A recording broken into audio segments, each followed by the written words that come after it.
Question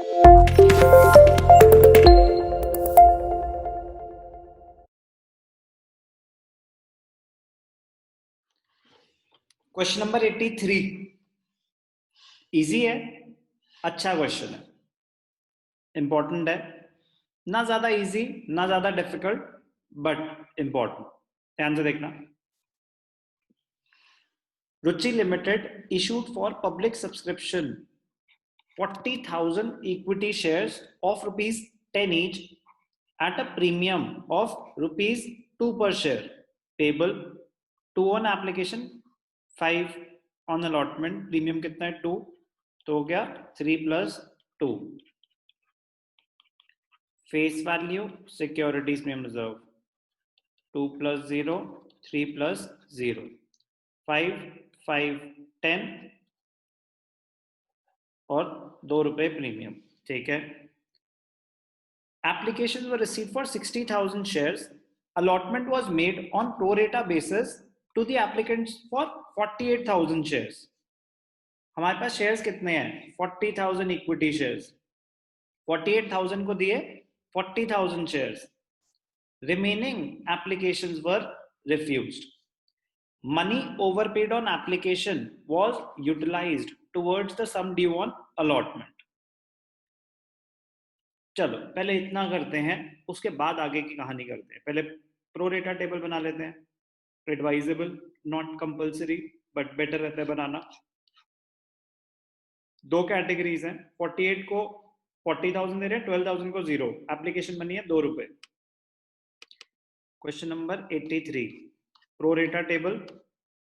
दो categories हैं, shares applied 48,000, shares allotted 40,000। Second category, shares applied 12,000, shares allotted 0। Application money receive 2 rupees per share. 96,000 मिले, use कर सकते हो आप 80,000। बचे कितने? 16,000। एप्लीकेशन पे 2 रुपए यूज हो सकते हैं। अलॉटमेंट 5 है। फर्स्ट एंड फाइनल कॉल 2 है।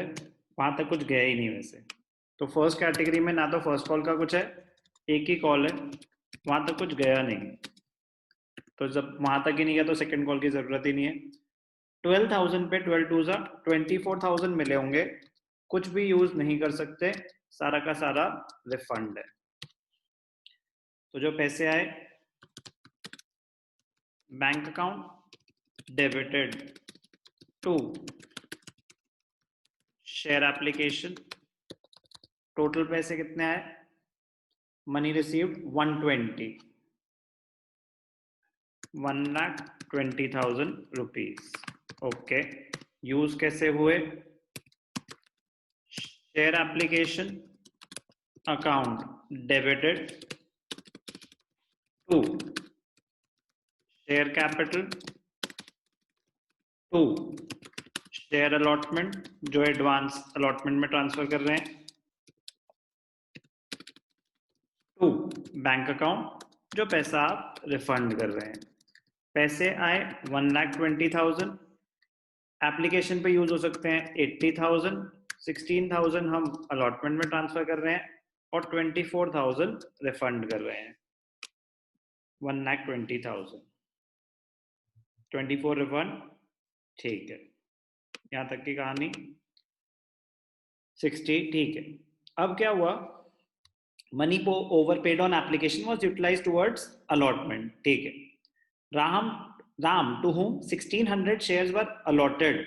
Ram to whom 1,600 shares were allotted. Allotted, highlight करेंगे allotted. Failed to pay allotment money. And Sham to whom 2,000 shares were allotted failed to pay the 2 calls। तो मतलब शाम ने allotment money दी, allotment money सिर्फ राम ने नहीं दी, तो allotment का वर्किंग नोट बनेगा नेक्स्ट। राम कौन है? 1,600 शेयर्स अलॉटेड। ध्यान से देखना, वर्किंग नोट हमेशा ऐसे ही बनेगा। सीख लो के हर जगह काम आएगा, क्वेश्चन इजी हो या डिफिकल्ट हो। ध्यान से देखेंगे। कुछ नया कलर यूज करते हैं आज। चल, ध्यान से देखना। वर्किंग नोट नंबर 2, 1 था pro rata table, working note number 2, details of allotment money. Money due, कितने पैसे मिलने चाहिए थे। आपके पास 40,000 शेयर्स हैं और अलॉटमेंट मनी है 5 रुपए, तो आपको पैसे मिलने चाहिए थे 2 लाख रुपीस, लेस एडवांस, पहले से कुछ आया हुआ है, कितना आया हुआ है पहले से 16,000, तो कितने बच गए 1,84,000, लेस एरियर्स, एरियर्स किसके, राम के। अब राम की डिटेल्स कैलकुलेट करेंगे, कहाँ कैलकुलेट करेंगे, वर्किंग नोट नंबर 3 में। तो वर्किंग नोट नंबर 3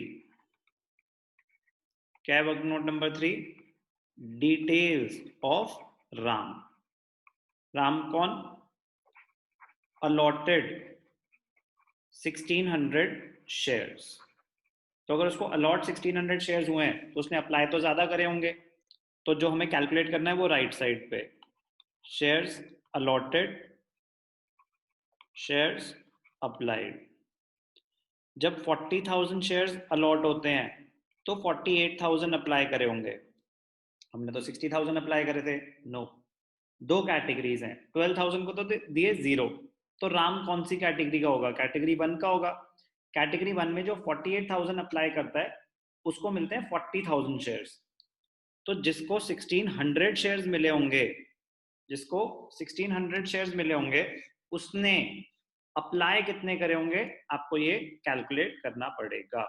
ध्यान से देखेंगे, तो 1600 अगर अलॉट हुए हैं तो अप्लाई कितने करे होंगे, 1600 इंटू 48,000 डिवाइडेड बाय 40, या 48 बाय 40 करो, एक ही बात है, 4 12 जा 4 10 जा,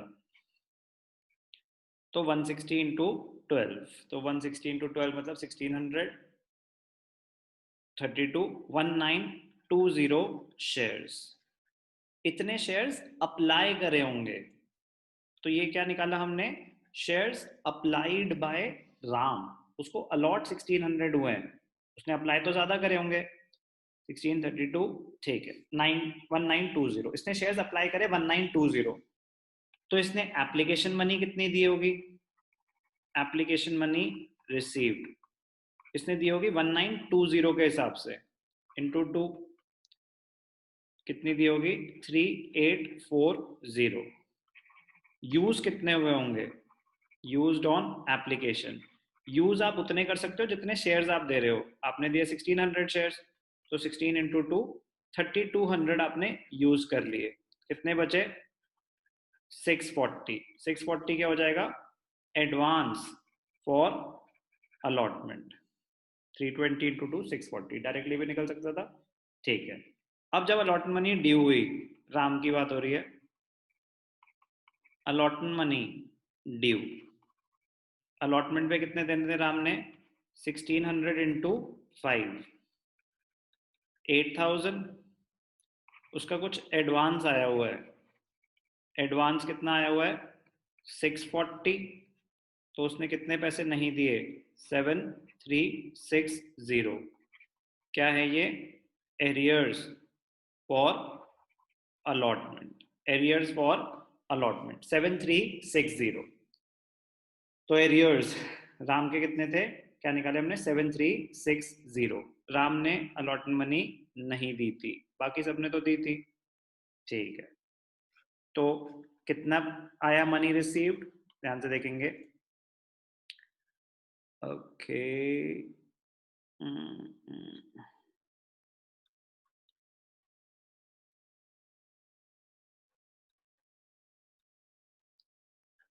10,6,4,936 13,7,6 1,76,640, वेरीफाई करेंगे 176 180 183 184, ठीक है 1,76,640, ये क्या है, money received on allotment, Ram के एरियर्स थे, ठीक है।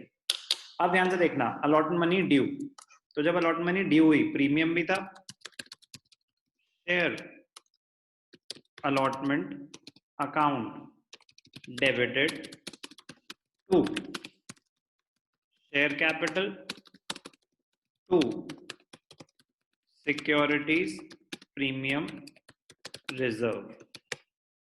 कितने पैसे मिलने चाहिए थे? 40,000 into 5, 2 lakh. Face value 3 rupees, 4 3 12, 2 रुपए प्रीमियम है, 80,000 सॉरी, इतने मिलने चाहिए थे। अब हमने कैलकुलेशन करी हुई है, बैंक अकाउंट डेबिटेड जितने मिल गए, कॉल्स इन एरियर्स जितने नहीं मिले, टू शेयर अलॉटमेंट। ध्यान क्या देंगे? टोटल अलॉटमेंट नहीं 2 लाख रुपए है, जिसमें से 16,000 तो एडवांस ही आया हुआ है, वो हमने कैलकुलेशन में ले लिया था, तो बचे 1,84,000। बाकी कितने मिलने थे? 1,84,000। उसमें से एरियर्स कितने हैं? 7,360, 7,360। तो कितने पैसे मिल गए होंगे? 184 माइनस 7,360, वेरीफाई कर लेते हैं, 176,640। तो ये हो गया अलॉटमेंट तक की कहानी। आगे पढ़ते हैं। तो राम ने अलॉट मनी नहीं दी थी और श्याम ने 2 कॉल्स नहीं दी थी, तो अलॉट मनी दी थी बाकी सबने, ठीक है। These shares were forfeited after the second and final call was made। इसका मतलब सेकेंड एंड फाइनल कॉल तक सबसे पैसे मांगे गए। ऐसा भी हो सकता था कि राम के शेयर्स अलॉटमेंट के बाद ही फोरफीट हो गए हों, ऐसा हो सकता था अगर क्वेश्चन में लिखा होता तो।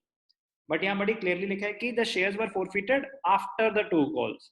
तो आपने फर्स्ट कॉल मांगी, सेकेंड कॉल मांगी, ना राम ने दी ना श्याम ने दी।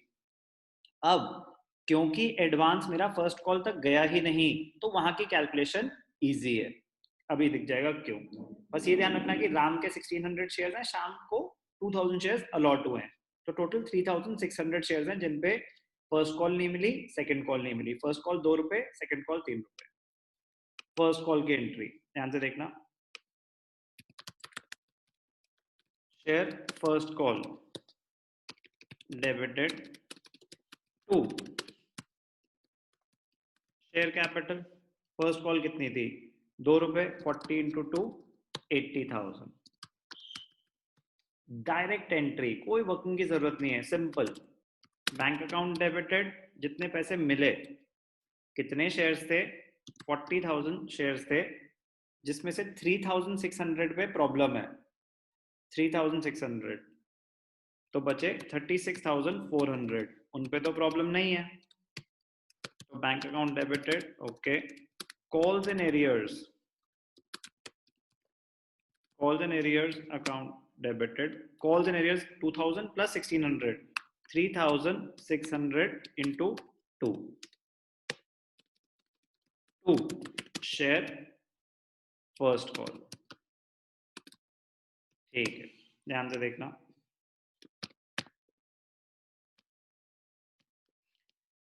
फर्स्ट कॉल पे मिलने कितने चाहिए थे? 80,000।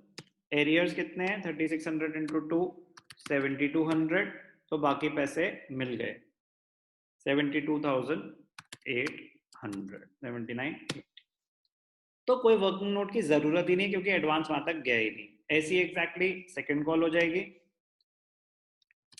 Share second and final call account debited, वहां पे भी डेबिटेड।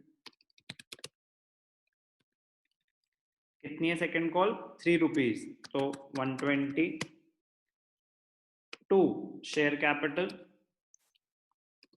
तो 1,20,000 मिलने चाहिए थे, बट क्या हुआ, कुछ एरियर्स और कुछ पैसे मिले, तो सेम बैंक अकाउंट डेबिटेड 36,400 पे पूरे पैसे मिले,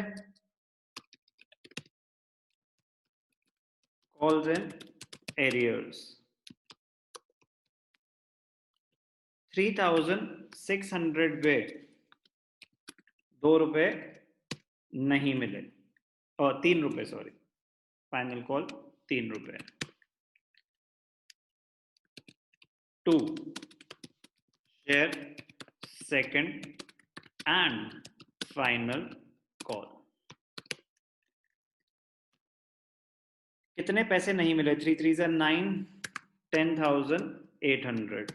टोटल मिलने कितने चाहिए थे? 1,20,000। एरियर्स दिस माइनस 1,09,200 मिल गए। सिंपल स्ट्रेट फॉरवर्ड यहां तक की कहानी। बस थोड़ा ध्यान देना था अलॉटमेंट की कैलकुलेशन पे, वो आपको करके दिखा दी। अब ध्यान से देखना, अब शेयर्स फोरफीट हो गए। जैसे कि पहले भी बताया था कि फोरफीचर को आप अलग अलग करके भी दिखा सकते हो, एक साथ भी करके दिखा सकते हो। जब सारे शेयर्स ही रीइश्यू हो रहे हो तो एक साथ करना कोई प्रॉब्लम वाली बात नहीं है, आपको दिक्कत नहीं होगी। मैं दोनों तरीके से करके दिखाऊं। अगर एक साथ कर रहे हैं तो क्या, अलग अलग कर रहे हैं तो क्या। ये ऑप्शन तब है जब सेम स्टेज पे ही फोरफीचर हो रहा हो। अगर फोरफीचर ही अलग स्टेज पे हो रहा है तो कोई ऑप्शन ही नहीं है, तो आपको वैसे ही अलग अलग करनी है। तो फोरफीचर ऑप्शन 1 इजियर ऑप्शन। अलग अलग टेक्निकली बेटर रहता है कि अगर एक ही स्टेज पे फोरफीचर हो रहा हो तो एक साथ दिखाना चाहिए। अभी अलग अलग एक बार ही करके दिखाता हूँ। राम फोरफीचर की एंट्री क्या होती है? Share capital account debited, premium अगर नहीं मिला तो रिवर्स। तो राम ने अलॉट मनी नहीं दी, उसका प्रीमियम नहीं मिला। Securities premium reserve account debited to calls in arrears to forfeited shares। Okay, पूरे पैसे मांगे थे। कितने शेयर्स हैं इसके पास? 1600। तो 1600 इंटू 10 16,000। प्रीमियम कितना था? 2 रुपीज। 16 टू जा 3200। एरियर्स, अब ध्यान से देखना, इंटरेस्टिंग पोर्शन। राम के एरियर्स, मजा आएगा। तो राम के एरियर्स अगर मैं आपको कैलकुलेट करना बताऊं, कुछ अलॉटमेंट के, कुछ फर्स्ट कॉल के, कुछ सेकंड कॉल के। तो अलॉटमेंट के एरियर्स हम ऑलरेडी निकाल चुके हैं। उसके अलॉटमेंट के एरियर्स हैं 7360। अलॉटमेंट मनी थी उसकी 1600 इंटू 5 8000, लेकिन कुछ एडवांस आया हुआ था। तो अलॉटमेंट के एरियर्स कितने हैं? 7360। वेरीफाई करेंगे 7360। First call 1600 into 2 3200, 1600 into 3 1632 4800। तो टोटल उसके एरियर्स कितने हो गए? ध्यान से देखना, अगर टोटल निकालें 0 6 8 10 13 7 10 13 17 17,360। वेरीफाई कर लेंगे बस एक बारी।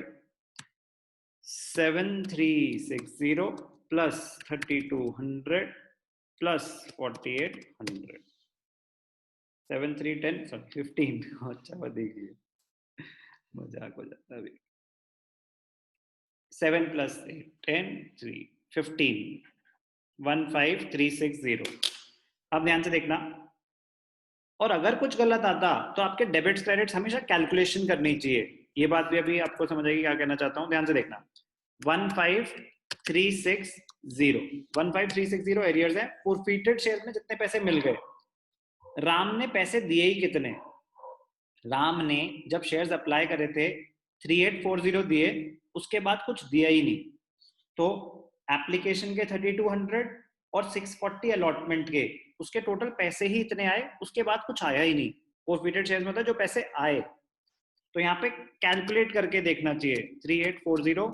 अब डेबिट्स देखो 19,200, क्रेडिट्स 19,200। तो डेबिट्स क्रेडिट्स मैच ही तब करेंगे जब आपके सारे अमाउंट्स सही हैं। तो बाई चांस कभी कुछ गलती हो भी जाए तो मैच नहीं करेगा। तो बैलेंसिंग फिगर कुछ बच्चे ना बस ये माइनस करके जो एंड में है ना उसको ऐसे ही डायरेक्टली लिख देते हैं बैलेंसिंग फिगर, तो उससे आपकी गलती नहीं पकड़ी जाएगी, वो मत करना।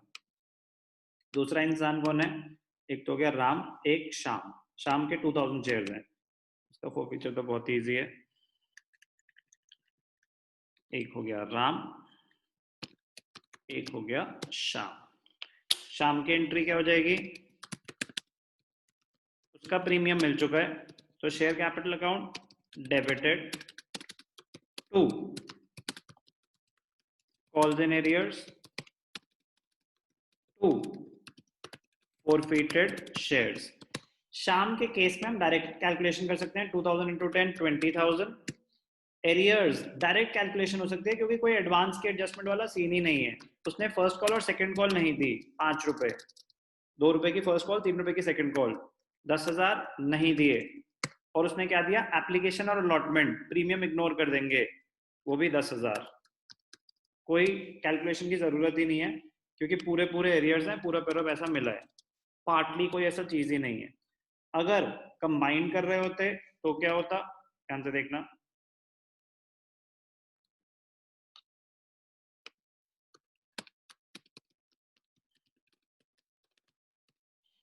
तो एक एंट्री पास होती, share capital account debited, securities premium reserve account debited to calls in arrears to forfeited shares. Total shares कितने हैं, 3,600, तो 3,600 into 10, 36,000। Premium 3,600 into 2, 7,000। Sorry, important point, Ram का प्रीमियम नहीं मिला, शाम का प्रीमियम मिला, तो राम का रिवर्स होगा, शाम का तो इग्नोर कर देंगे। तो राम का कितना है, 1,600 इंटू 2। ये ध्यान देना, छोटी सी बात थी, इंपॉर्टेंट है लेकिन बहुत ज्यादा। सिर्फ राम का रिवर्स हुआ, क्यों, शाम का तो मिल चुका है 1,600 इंटू 2, तो मैच कर रहा है 3,200, 36,000। एरियर्स, राम के एरियर्स 15,360, शाम के एरियर्स 10,000, टोटल कितने हो गए, 25,360। फॉरफिटेड शेयर्स, जो पैसे मिल चुके हैं वो आपको वर्किंग नोट में कैलकुलेट करना चाहिए, हमारे पास कैलकुलेशन ऑलरेडी है। राम के 3,840 मिले हुए हैं, शाम के 10,000, 13,840 मैच कर लेंगे। Debits 39,200, credits 39,200। Forfeiture done. इसमें रीइश्यू बहुत ही ईजी है, दिमाग तो तब लगता है जब एक के सारे रीइश्यू हो रहे हो और एक के सारे रीइश्यू ना हो रहे हो। All the forfeited shares were reissued as fully paid up, 8 rupees per share, fully paid up, तो 10 रुपए का शेयर 8 रुपए में रीइश्यू हो रहा है। 3,600 शेयर्स हैं, बैंक अकाउंट डेबिटेड, बैंक में पैसा कितना आएगा, 8 रुपए, कितने शेयर्स हैं, 3,600 इंटू 8, डिस्काउंट दिया, फॉरफिटेड शेयर्स 3,600 इंटू 2, 2 रुपए का डिस्काउंट दिया, to share capital account 3,600 into 10, 36,000 face value, 7,200 का डिस्काउंट है, तो पैसे कितने आए होंगे, 8 रुपए के हिसाब से 28,800।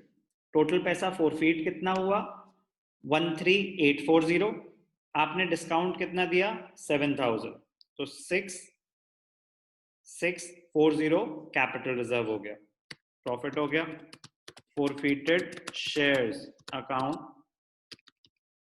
डेबिटेड, यहां भी आ जाएगा डेबिटेड टू कैपिटल रिजर्व। ध्यान से देखना, अगर सारे शेयर्स रीइश्यू हो रहे हो तो कैपिटल रिजर्व निकालना very very easy. 13,840 total amount forfeited, 7,200 discount given, तो 6,640 का कैपिटल रिजर्व हो गया। अगर एक के शेयर्स सारे रीइश्यू हो रहे होते और एक के सारे नहीं रीइश्यू होते तो वर्किंग नोट बनाना पड़ेगा, जैसे आपको लास्ट क्लास में दिखाया था। क्वेश्चन नंबर 79 आई थिंक जो भी था वो इंपॉर्टेंट है, अलग कैलकुलेशन है, इंपॉर्टेंट ये भी बहुत है, बट यहाँ पे कैपिटल रिजर्व निकालना इजी था।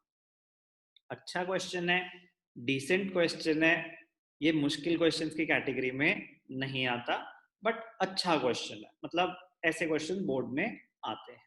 Question number 83 on pro rata allotment, TS Grewal.